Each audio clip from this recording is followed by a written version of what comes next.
যারা space disk use করেন করে হচ্ছে আপনার ফোনের স্ক্রিনকে হচ্ছে পিসির ডুয়াল স্ক্রিনে কনভার্ট করতেছেন, তারা রিসেন্টলি একটা সমস্যা দেখবেন যে আপনার ফোনের যে এই যে যে ডিসপ্লে আছে এখানে এক্সটার্নাল ডিসপ্লেটা, তো এটা এরকম করে আটকাই গেছে, প্লাস হচ্ছে মানে সাদা কালো ব্ল্যাক এন্ড হোয়াইট দেখাচ্ছে, কোনো কিছুই কাজ করতেছে না। তো এটা হওয়ার কারণে এই যে সিম্পলি এখানে মেসেজ দেখাই দিছে যে আপনার স্পেস ডিস্কের যে আপনার যে ড্রাইভারটা আছে ওটার একটা নতুন ভার্সন আসছে, প্লাস হচ্ছে স্পেস ডিস্কের ওই ড্রাইভারটা ইনস্টল করে নিলেই কিন্তু সমস্যার সমাধান হয়ে যাবে। তো আপনারা যারা জানেন না স্পেস টেক্স কি, স্পেস টেক্স দিয়ে কি করা যায়, ডুয়াল স্ক্রিন কিভাবে সেট আপ করবেন, তো আমার ডিসক্রিপশনে একটা ভিডিও দেওয়া আছে, আপনারা চাইলে ওটা চেক করতে পারেন। তো আমরা এখন স্পেস টেক্সের যে সমস্যাটা আছে ওটা সমাধান করবো। ক্রোমে চলে যাব, যে কোনো একটা ব্রাউজারে সার্চ করবো স্পেস টেক্স। ক্রোমে আসার পর কিন্তু এরকম একটা ওদের ওয়েবসাইট ওপেন হবে, এখানে যে উইন্ডোজ 10 11 লেখা আছে এখানে ক্লিক করে দিব।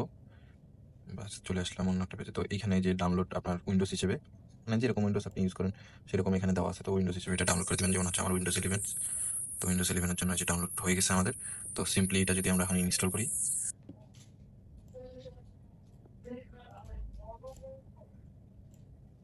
আমরা বাই ডিফল্ট আমি ইনস্টল করবো, আপনারা চাইলে অন্যান্য কোথাও ইনস্টল করতে পারেন। তো এটা যখন ইনস্টল হয়ে যাবে তারপরে কিন্তু ডিভাইসটা আমার পিন চাচ্ছে, পিন দিয়ে দিলাম,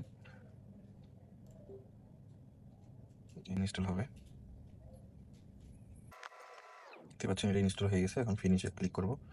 ক্লিক করার পর আমরা এখানে দেখবো টেক্সটিকটা আমাদের কাজ করতেছে কিনা, এখানে চেক করে নিব।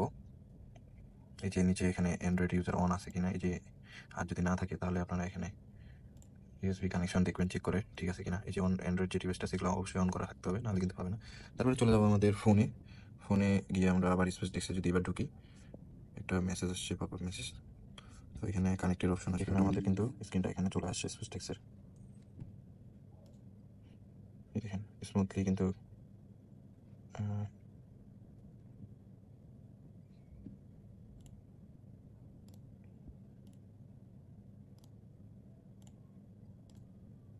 এই দেখেন আমাদের তো সবকিছু ঠিকঠাক এখানে কাজ করতেছে। আপনারা ডুয়াল স্ক্রিন হিসেবে এটা ইউজ করতে পারবেন।